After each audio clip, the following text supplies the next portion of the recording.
November 20ನೇ ತಾರೀಕು 2003ನೇ ವರ್ಷ. ಬೆಂಗಳೂರಿನ ಒಂದು ಸಾಮಾನ್ಯ ದಿನ.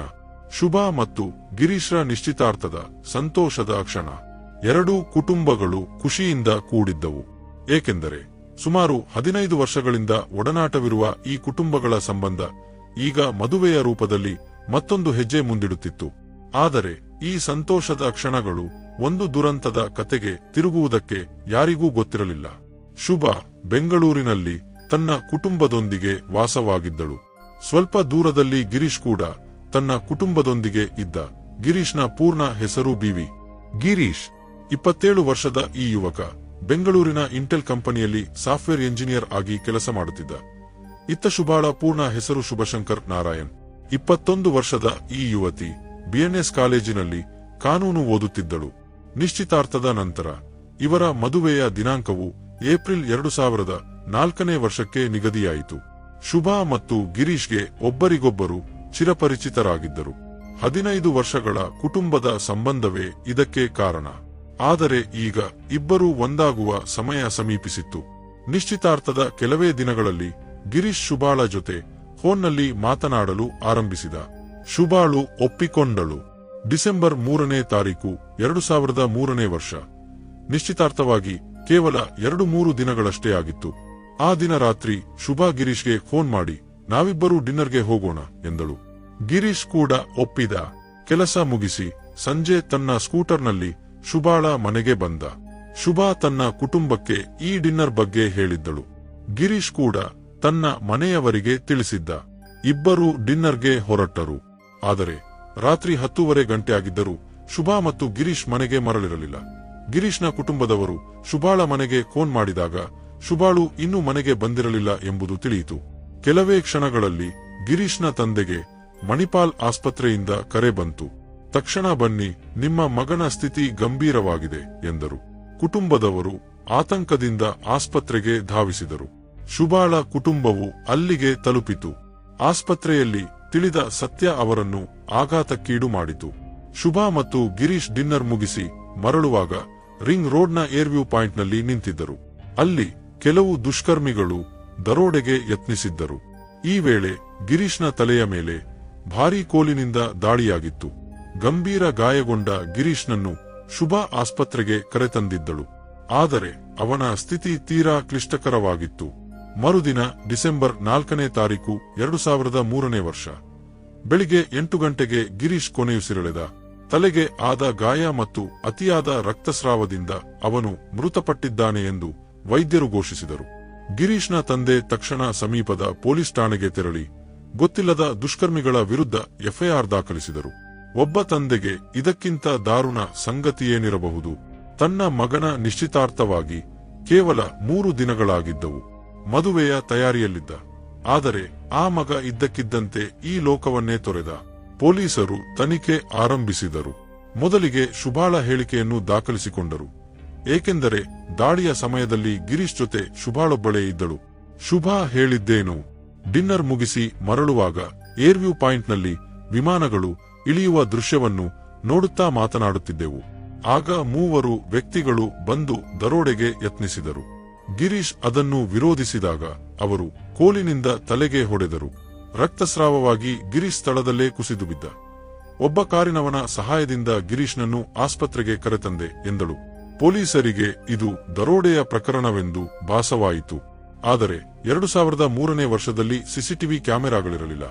ತಂತ್ರಜ್ಞಾನವೂ ಅಷ್ಟಾಗಿ ಮುಂದುವರೆದಿರಲಿಲ್ಲ. ಏರ್ವ್ಯೂ ಪಾಯಿಂಟ್ನಲ್ಲಿ ಯಾವುದೇ ಸಾಕ್ಷ್ಯ ಸಿಗಲಿಲ್ಲ. ತನಿಖೆ ಎಲ್ಲಿಂದ ಶುರು ಮಾಡಬೇಕೆಂದು ಪೊಲೀಸರು ಗೊಂದಲದಲ್ಲಿದ್ದರು. ಆಗ ಒಂದು ಸುಳಿವು ಸಿಕ್ಕಿತು. ನಿಶ್ಚಿತಾರ್ಥದ ವಿಡಿಯೋ.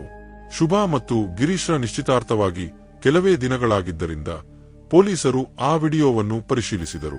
ಅದರಲ್ಲಿ ಒಬ್ಬ ಪೊಲೀಸ್ ಅಧಿಕಾರಿ ಗಮನಿಸಿದ್ದೇನು? ಗಿರೀಶ್ ತುಂಬಾ ಖುಷಿಯಾಗಿದ್ದ. ಆದರೆ ಶುಭಾಳ ಮುಖದಲ್ಲಿ ಸಂತೋಷದ ಲಕ್ಷಣವೇ ಕಾಣಲಿಲ್ಲ. ಇದು ಪೊಲೀಸರಿಗೆ ಅನುಮಾನವನ್ನುಂಟು ಮಾಡಿತು. ಅವರು ಶುಭಾಳನ್ನು ಮತ್ತೆ ಪ್ರಶ್ನಿಸಿದರು.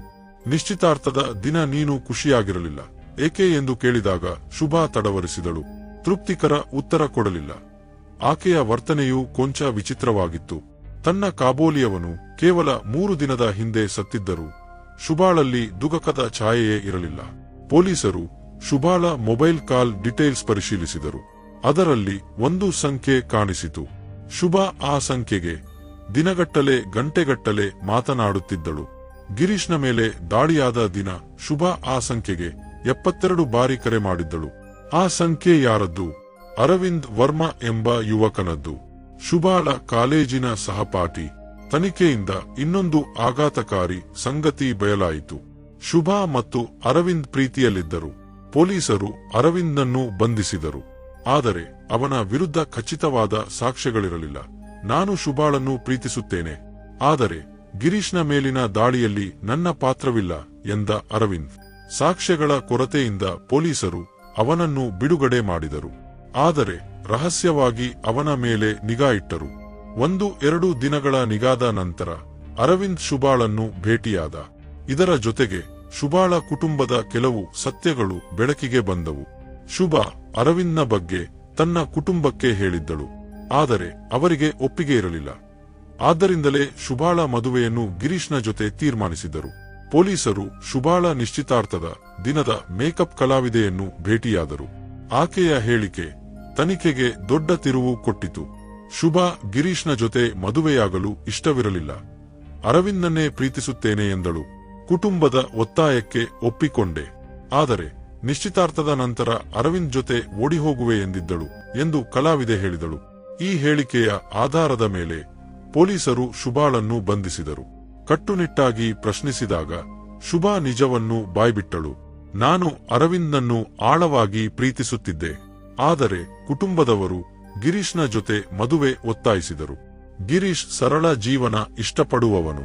ನನಗೆ ಆಧುನಿಕ ಜೀವನ, ಪಾರ್ಟಿಗಳು, ಪಬ್ಗಳು ಇಷ್ಟ. ಗಿರೀಶ್ ಜೊತೆ ಮದುವೆಯಾದರೆ ನನ್ನ ಜೀವನ ನರಕವಾಗುತ್ತದೆ ಎಂದು ಭಾವಿಸಿದೆ ಎಂದಳು. ಶುಭಾ ಅರವಿಂದ್ ಜೊತೆ ಸೇರಿ ಗಿರೀಶ್ನನ್ನು ದಾರಿಯಿಂದ ತೆಗೆದುಹಾಕಲು ಯೋಜನೆ ರೂಪಿಸಿದ್ದಳು. ಅರವಿಂದ್ ತನ್ನ ಸೋದರ ಸಂಬಂಧಿ ದಿನೇಶ್ನನ್ನು ಭೇಟಿಯಾದ. ದಿನೇಶ್ ಮೂಲಕ ಸ್ಥಳೀಯ ಗುಂಡಾ ಒಬ್ಬನಾದ ವೆಂಕಟೇಶ್ನನ್ನು ಕಂಡರು. ವೆಂಕಟೇಶ್ಗೆ ಹಣ ನೀಡಿ ಗಿರೀಶ್ನನ್ನು ಕೊಲೆ ಮಾಡಲು ಒಪ್ಪಂದ ಮಾಡಿಕೊಂಡರು. ಡಿಸೆಂಬರ್ 3ನೇ ತಾರೀಕು 2003ನೇ ವರ್ಷ ಶುಭಾ ಗಿರೀಶ್ನನ್ನು ಡಿನ್ನರ್ಗೆ ಕರೆದೊಯ್ದಳು. ರಾತ್ರಿಯವರೆಗೆ ಡಿನ್ನರ್ ಮಾಡಿದರು. ನಂತರ ರಿಂಗ್ ರೋಡ್ನ ಏರ್ವ್ಯೂ ಪಾಯಿಂಟ್ನಲ್ಲಿ ನಿಲ್ಲಲು ಶುಭಾಳೆ ಗಿರೀಶ್ಗೆ ಹೇಳಿದಳು. ಎಲ್ಲವೂ ಮೊದಲೇ ಯೋಜಿತವಾಗಿತ್ತು. ಅಲ್ಲಿ ಅರವಿಂದ್, ದಿನೇಶ್ ಮತ್ತು ವೆಂಕಟೇಶ್ ಬಂದು ಗಿರೀಶ್ನ ತಲೆಗೆ ಕೋಲಿನಿಂದ ಭಾರೀ ದಾಳಿ ಮಾಡಿದರು. ಗಿರೀಶ್ನ ತಲೆ ಒಡೆದು ರಕ್ತಸ್ರಾವವಾಯಿತು. ಅವನು ಸ್ಪೃಹೆ ಕಳೆದುಕೊಂಡ. ಆ ಮೂವರು ಓಡಿ ಹೋದರು. ಆದರೆ ಶುಭಾ ಗಿರೀಶ್ನನ್ನು ಆಸ್ಪತ್ರೆಗೆ ಕರೆತಂದಳು. ಏಕೆ? ಗಿರೀಶ್ ಬದುಕಬಾರದೆಂದು ಆಕೆಯೂ ಬಯಸಿದ್ದಳು. ಗಿರೀಶ್ನ ಸ್ಥಿತಿ ತೀರಾ ಕೆಟ್ಟಿರುವುದನ್ನು ಖಾತ್ರಿಪಡಿಸಿಕೊಂಡ ನಂತರ ಒಬ್ಬ ಕಾರಿನವನ ಸಹಾಯದಿಂದ ಅವನನ್ನು ಆಸ್ಪತ್ರೆಗೆ ಕರೆತಂದಳು. 2003ನೇ ವರ್ಷದಲ್ಲಿ ಸಿಸಿಟಿವಿ ತಂತ್ರಜ್ಞಾನದ ಕೊರತೆಯಿಂದ ಆರೋಪಿಗಳು ತಪ್ಪಿಸಿಕೊಳ್ಳುವ ಸಾಧ್ಯತೆಯಿತ್ತು. ಆದರೆ ಪೊಲೀಸರ ಚಾಣಾಕ್ಷತೆಯಿಂದ ಸತ್ಯ ಬಯಲಿಗೆ ಬಂದಿತು. ಶುಭಾ, ಅರವಿಂದ್, ದಿನೇಶ್ ಮತ್ತು ವೆಂಕಟೇಶ್ ಈ ಕೊಲೆಯ ಹಿಂದಿದ್ದರು. ಪೊಲೀಸರು ಸಾಕ್ಷ್ಯಾಧಾರದೊಂದಿಗೆ ಆರೋಪಿತರನ್ನು ಕೋರ್ಟ್ಗೆ ಹಾಜರುಪಡಿಸಿದರು. 7 ವರ್ಷಗಳ ಸುದೀರ್ಘ ವಿಚಾರಣೆಯ ನಂತರ ಜುಲೈ 2010ನೇ ವರ್ಷದಲ್ಲಿ ಕೋರ್ಟ್ 4ವರಿಗೂ ಜೀವಾವಧಿ ಶಿಕ್ಷೆ ವಿಧಿಸಿತು. ಅರವಿಂದ್ನನ್ನು ಮುಖ್ಯ ಆರೋಪಿಯಾಗಿ ಗುರುತಿಸಲಾಯಿತು. ದಿನೇಶ್ ಮತ್ತು ವೆಂಕಟೇಶ್ಗೂ ಶಿಕ್ಷೆಯಾಯಿತು. ಆದರೆ ಆಶ್ಚರ್ಯಕರ ಸಂಗತಿಯೆಂದರೆ 2014ನೇ ವರ್ಷದಲ್ಲಿ ಶುಭಾಳಿಗೆ ಜಾಮೀನು ಸಿಕ್ಕಿತು. ಆಕೆಯ ವಿರುದ್ಧ ಖಚಿತವಾದ ಸಾಕ್ಷ್ಯಗಳಿಲ್ಲ ಎಂದು ಕೋರ್ಟ್ ತೀರ್ಪು ನೀಡಿತು. ಇದರಿಂದ ಗಿರೀಶ್ನ ಕುಟುಂಬ ಸುಪ್ರೀಂ ಕೋರ್ಟ್ನಲ್ಲಿ ಮೇಲ್ಮನವಿ ಸಲ್ಲಿಸಿತು. ಪ್ರಸ್ತುತ ಅರವಿಂದ್, ದಿನೇಶ್ ಮತ್ತು ವೆಂಕಟೇಶ್ ಜೈಲಿನಲ್ಲಿದ್ದಾರೆ. ಆದರೆ ಶುಭಾ ಜಾಮೀನಿನ ಮೇಲೆ ಹೊರಗಿದ್ದಾಳೆ. ಈ ಕತೆ ಪ್ರೀತಿ, ಮೋಸ ಮತ್ತು ಕೊಲೆಯ ದಾರುಣ ಘಟನೆಯನ್ನು ಬಿಚ್ಚಿಡುತ್ತದೆ. ಈ ಕಥೆಯಿಂದ ನೀವು ಯಾವ ಪಾಠ ಕಲಿತಿರಿ? ಕಾಮೆಂಟ್ನಲ್ಲಿ ತಿಳಿಸಿ. ನಮ್ಮ ಚಾನಲ್ಗೆ ಲೈಕ್ ಮಾಡಿ, ಸಬ್ಸ್ಕ್ರೈಬ್ ಮಾಡಿ, ಗಂಟೆಯ ಚಿಹ್ನೆಯನ್ನು ಸಕ್ರಿಯಗೊಳಿಸಿ. ಇಂತಹ ಕತೆಗಳನ್ನು ಮೊದಲಿಗೆ ನೋಡಿ.